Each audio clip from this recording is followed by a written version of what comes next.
Hello guys, तो हमारा ये पार्ट स्टार्ट होता है एक कैरिज से जो नागिन और सपेरे की होती है। नागिन कहती है, अब हम क्या करें डियर। मुझे पता था वो लड़की ढीठ है, पर मुझे ये नहीं पता था कि वो इतनी जल्दी हिज मैजेस्टी को रिपोर्ट कर देंगे। ऐसा ही चलता रहा तो वो डेमियन हेयर बन जाएगा। सपेरा कहता है, सोफिया।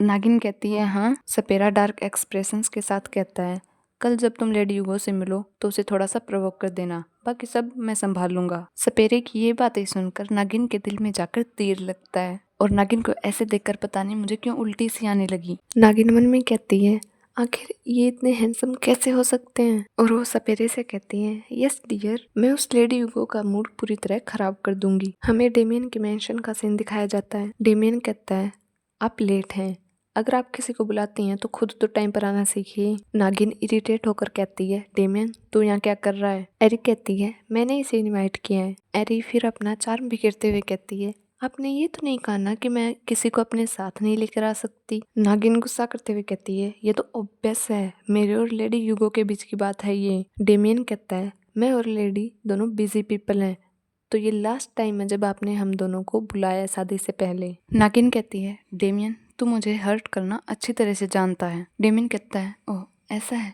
तुम मुझे बेटे की तरह तभी ट्रीट करते हो जब तुम्हें ठीक लगता है। ये सुनकर नागिन को गुस्सा आने लगता है। एरी कहती है, एनीवे डचिस, आपने हमें क्यों बुलाया। नागिन मेड से कहती है, उसे लेकर आओ। मेड एरी को वो डॉक्यूमेंट्स देती है और नागिन कहती है, लेडी यूगो पढ़ो इसे। एरी वो डॉक्यूमेंट्स लेती है और कहती है, ये तो एक डवरी लिस्ट है, एक्सट्रीमली एक्सपेंसिव ज्वेलरी और ड्रेसेस और बहुत ज्यादा अमाउंट में मनी, और तो और एक न्यू लेविस हाउस, वो भी कैपिटल में। इतनी ज्यादा डवरी देखकर एरी का मुंह खुल जाता है। एरी चिल्लाते हुए कहती है, डचेस आप तो दिन दहाड़े लूट रही हैं, आपको नहीं लगता है कुछ ज्यादा एक्सपेंसिव हो गया, और एक न्यू हाउस वो भी कैपिटल में, क्यों। नागिन मुस्कुराते हुए कहती है, हम प्लान कर रहे हैं कि हम भी वहीं रहें जहाँ डेमियन शादी के बाद रहेगा। वो हाउस ओरिजिनली हमारी फैमिली को बिलोंग करता है, तो लेडी को इसके अकॉर्डिंगली हमें कंपनसेट करना चाहिए। एरी कहती है, डचिस क्या हमारे लिए मिलकर एक उचित समझौता कर लेना बेहतर नहीं होगा। डेमियन कहता है, लेडी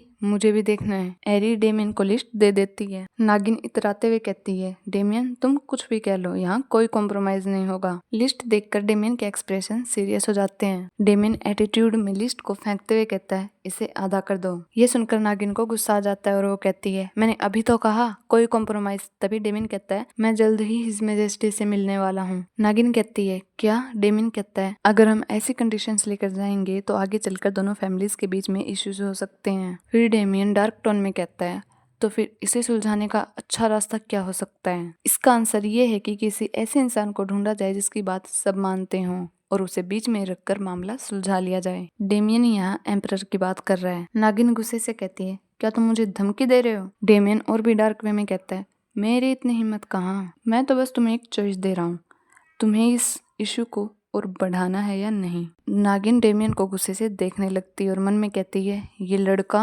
नागिन एरी से कहती है, तो फिर लेडी यूगो शादी के बाद ड्यूकल हाउस हमारे साथ रह सकती हैं। एरी कहती है, सॉरी डचेस, पर मैं मेज टावर में काम करती हूँ तो ये इम्पॉसिबल होगा। नागिन कहती है, ये तुम क्या कह रही हो, शादी के बाद ये तो नेचुरल है कि तुम मेज टावर को क्विट कर दोगी। एरी कहती है, मेरी ऐसा करने की कोई इंटेंशंस नहीं है। नागिन कहती है, तो फिर डेमियन को सपोर्ट कौन करेगा। नागिन मुस्कुराते हुए कहती है, और कौन हाउस होल्ड का ध्यान रखेगा। लेडी अगर ऐसा ही चलता रहा तो मेरे पास और कोई चॉइस नहीं है इस शादी को फिर से नामंजूरी देने के अलावा। एरी कहती है, मैं आपके बेटे को सपोर्ट करने के लिए शादी नहीं कर रही डचेस। नागिन कहती है, ये क्या कह रही हो तुम। फिर नागिन तंज कसते हुए कहती है, यूगो मार्क्विस स्टेट ने कैसी परवरिश दी होगी। एरी गुस्से से मन में कहती है, कैसी परवरिश। एरी गुस्से से अपनी मुट्ठी बीच लेती है और कहती है, तुमने अभी अभी मेरी फैमिली की इंसल्ट की। एरी कहती है, उन्होंने मुझे सिखाया है कि दूसरों के बेटों का कचरा साफ ना करूं, मतलब गलतियों को साफ ना करूं, और ये भी कि अगर कोई अडल्ट बकवास करे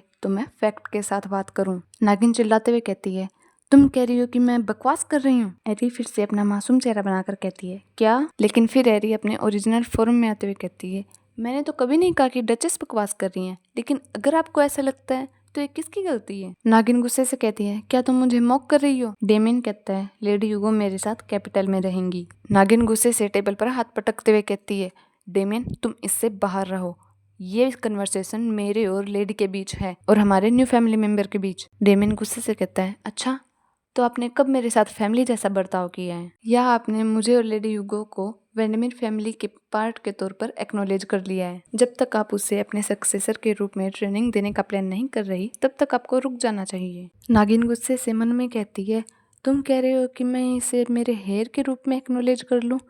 यू लिटिल बर्ड। एरी मासूम बनते हुए कहती है, आई एम सॉरी डचेस, जब डेमियन यही चाहता है तो मेरे पास और कोई चॉइस नहीं है इसे मानने के अलावा। एरी डेमियन की तरफ झुकते हुए कहती है, एक वाइफ अपने हस्बैंड की इच्छाओं का सम्मान करे तो क्या ये एक बेस्ट सपोर्ट नहीं है उसके हस्बैंड के लिए? लेकिन नागिन को एरी का फेस कुछ ऐसा दिखाई दे रहा था और वो मन में कहती है, इसका ये बेकार मुंह। डेमियन अपनी सीट से उठकर कहता है, तो फिर वेडिंग के दिन मिलेंगे। नागिन हड़बड़ाते हुए कहती है, पर मेरी बात अभी खत्म नहीं हुई है। और वो उन दोनों को गुस्से से देखने लगती है और कुछ कहने का ट्राई करती है। तभी एरी कहती है, duchess please stay well. Damien अपना हाथ हैरी के पीछे ले जाता है लेकिन रखता नहीं। डेमियन कहता है, मैं तुम्हें कैरेज तक एस्कॉर्ट कर देता हूँ। एरी डेमियन को गौर से देखने लगती है और मन में कहती है, ओह तो ये वुमन को टच करने से बचता है। दोनों सीढ़ियों से नीचे आ रहे होते हैं। तभी एरी कहती है, तो अब और हमें क्या प्रिपेयर करना है? Invitations, wedding dress, groom suit. और डेमियन की तरफ देखकर कहती है,